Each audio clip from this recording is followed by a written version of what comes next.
اولیاء اللہ کی کرامات، ان کی بزرگی، ان کی عظمت، ان کا کمال، ان کا تقوی، ان کی ورع، ان کا خوف الہی، ان کا خشیت الہی، محبت الہی اور استغراق کے عبادت، یہ ساری جو کیفیات ہیں یہ ہر شخص کی اپنی منفرد ہوتی ہیں۔ اور جو بھی شخص کوئی عبادت کرتا ہے، ریاضت کرتا ہے، مجاہدہ کرتا ہے، محنت کرتا ہے، ابدیت کے تقاضوں کو پورا کرتا ہے، جتنا سر بسجود ہوتا ہے اللہ رب العالمین کی بارگاہ میں، اپنا ماتھا اس کی بارگاہ میں ٹیکتا ہے، بار بار اس کے سامنے سجدہ ریز ہوتا ہے۔ سیماہم فی وجوہہم من اثر السجود، ان کے ماتھوں سے، ان کی پیشانیوں سے، ان کے سجدوں کے اثرات، سجدوں کے جو کثرت سے جو نشانات پڑ جاتے ہیں وہ ان کی پیشانیوں سے نظر آتے ہیں، اللہ رب العالمین یہ فرماتا ہے۔ اور قرآن کریم میں اللہ رب العالمین نے اپنے بندوں کی، اپنے نیک صالحین اور مقبول بندوں کے بارے میں بہت ساری آیات اس میں بیان فرمائی ہیں۔ تو باقی اللہ کسی کو کیا عزت دیتا ہے، کیا رتبہ دیتا ہے، کیا مقام عطا فرماتا ہے، یہ بندے اور اس کے رب کے درمیان ہے۔ کوئی جتنا بھی اللہ کے قریب ہو جائے، جتنا بھی قرب الہی اور اللہ تعالیٰ کا قرب جتنا بھی جس کو حاصل ہو جائے، وہ بہرحال اس بندے اور اس کے رب کے درمیان ان کا آپس کا تعلق ہوتا ہے، اور ہر ایک کا مقام اور مرتبہ ایک جیسا نہیں ہوتا۔ اور اس میں ایک ہوتی ہے وہبی کیفیت، کہ اللہ تعالیٰ کسی کو بغیر کسی کی محنت کے، بغیر زیادہ ریاضت کے، بغیر جد و جہد کے، بغیر مجاہدے کے اس کو اپنی قرب الہی کا مقام عطا فرماتا ہے، اور اس میں پھر اس کو پھر اتنا ہی زیادہ وہ بارگاہ رب العالمین میں اتنا زیادہ سجدہ ریز ہو جاتا ہے، اتنا ہی قرب الہی حاصل کرنے کے لیے اور زیادہ اس کی بارگاہ میں جو ہے وہ عز و نیاز پیش کرتا ہے۔ اور کچھ لوگ جو ہیں وہ اپنی محنت، اگرچہ محنت، مشقت، کسب، مجاہدہ، ریاضت، تگ و دو، کوشش، یہ ساری جو کیفیات ہیں یہ ساری بھی انسان اسی کو نصیب ہوتی ہیں جس کو وہ چن لیتا ہے، اپنی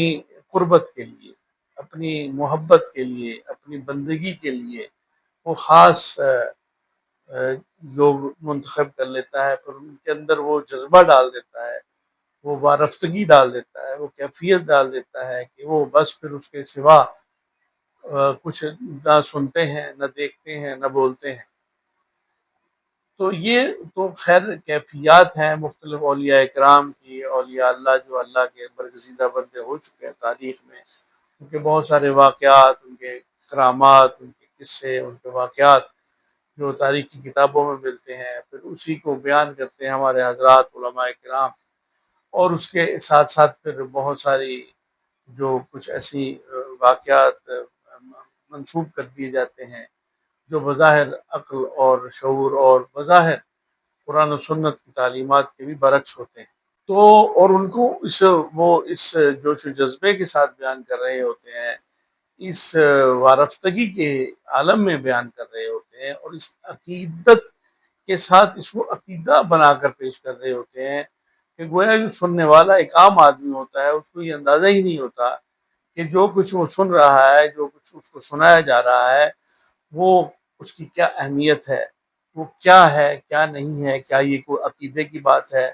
کیا یہ کوئی ایمانیات کی بات ہے، کیا یہ ارکان اسلام کی بات ہے، کیا یہ تعلیمات ہے، یا مدعا ہے اسلام کا، تعلیمات کا، شریعت کا۔ تو یہ ساری چیزیں جو ہے یہ سوچنے اور غور کرنے سے تعلق رکھتی ہیں،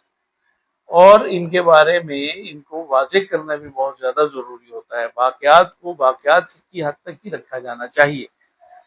اب ایک کلپ جو میں سن رہا تھا جس میں ایک حضرت فرما رہے تھے کہ حضرت غوث پاک فرماتے ہیں کہ میں نے سرکار دو عالم صلی اللہ علیہ وآلہ وسلم،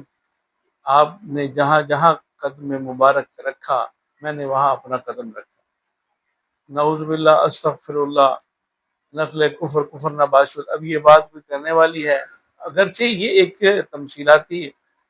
بات ہے، لیکن کیا ان حضرت نے اس بات کو تمثیلاً سمجھا،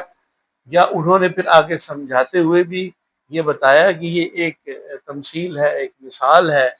اور ایک سمبولک بات ہے،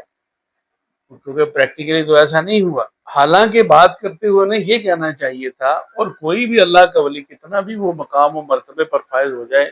یہ تو وہ کہہ ہی نہیں سکتا کہ میں نے وہاں قدم،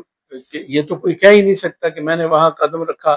جہاں پہ رسول اللہ صلی اللہ علیہ وسلم نے قدم مبارک رکھا، بلکہ وہ تو یہی کہے گا۔ اب بیان کرنے والوں کو بھی اس بات کی اہمیت کو اور اس کی سینسٹیوٹی کو اور اس کی نزاکت کو سمجھنے کی ضرورت ہے۔ اب اگر وہ خود نہیں سمجھے گا تو آگے عوام کو کیا سمجھائے گا، اور عوام اس سے کیا مطلب اخذ کرے گی؟ کہنا تو یہ چاہیے کہ میں نے ہر سرکار، گویا کہ انہوں نے کہنے کا تو مقصد یہ تھا، یہ تمثیلاً یہ بات تھی کہ میں نے ہر وہ سنت، ہر وہ کام جو رسول اللہ صلی اللہ علیہ وسلم نے فرمایا، وہ میں نے اس پر عمل کیا، اس سنت کو اپنی زندگی کا حصہ بنایا۔ میں نے ہر وہ اپنی زندگی کا ہر لمحہ سنت پیغمبر صلی اللہ علیہ وسلم کے مطابق گزارنے کی کوشش کی۔ اور اگر اس کو ایسے ان الفاظ کو بھی اگر بیان کرتا تو وہ ایسے ہی کرتا کہ میں نے رسول اللہ صلی اللہ علیہ وسلم کے ہر قدم مبارک کو چوما، جہاں جہاں پر سرکار دو عالم صلی اللہ علیہ وسلم نے قدم مبارک رکھا، میں نے اس کی مٹی کو اپنی آنکھوں کا سرما بنایا۔ یہ بھی تو ایک تمثیل ہی ہے۔ یا یہ کہ میں نے ان ہر اس جگہ کو اپنے اس کو بوسہ دیا، اس کو چوما، اپنی آنکھوں سے لگایا، کس جگہ کو؟ جہاں پر سرکار دو عالم صلی اللہ علیہ وسلم نے قدم مبارک رکھا، سوائے وہ آگے بات مکمل کرتے ہوئے کہتے ہیں سوائے نبوت کے قدم کے، کہ وہاں پر میری رسائی نہیں۔ اب یہ جو اس طرح کی باتیں، نبوت کے قدم تک کی باتیں کرنا، نبوت کوئی ایسی بات ہے کہ ایسے اس طرح مطلب اس کو ایسے انداز میں بات کرنا تو قطعاً ادب کے تقاضوں کے مطابق نہیں ہے، یہ سراسر خلاف ادب ہے، یہ سراسر خلاف طریقت ہے۔ نہ تو طریقت کے تقاضوں کو یہ بات پورا کرتی ہے، اور نبوت کے، اللہ اکبر سبحان اللہ، نبوت کا جو ادب ہے، نبوت کا جو مقام ہے، مرتبہ ہے، رتبہ ہے، شان ہے، مقام ہے،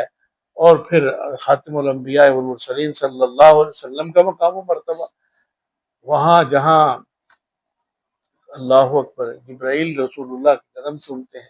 اس مقام کے بارے میں اس طرح کی بات کرنا تو حضرات کو بھی سوچ کر سمجھ کر بولنا چاہیے، اور سننے والوں کو بھی اپنی آنکھیں اور کان اور اس کو کھلا رکھنا چاہیے، اور حضرت کو کچھ نہ کچھ ادب کے تقاضوں کو جو انہوں نے بالائے طاق رکھ دیے ہیں ان کو ذرا اپنی زندگی کا حصہ بنانے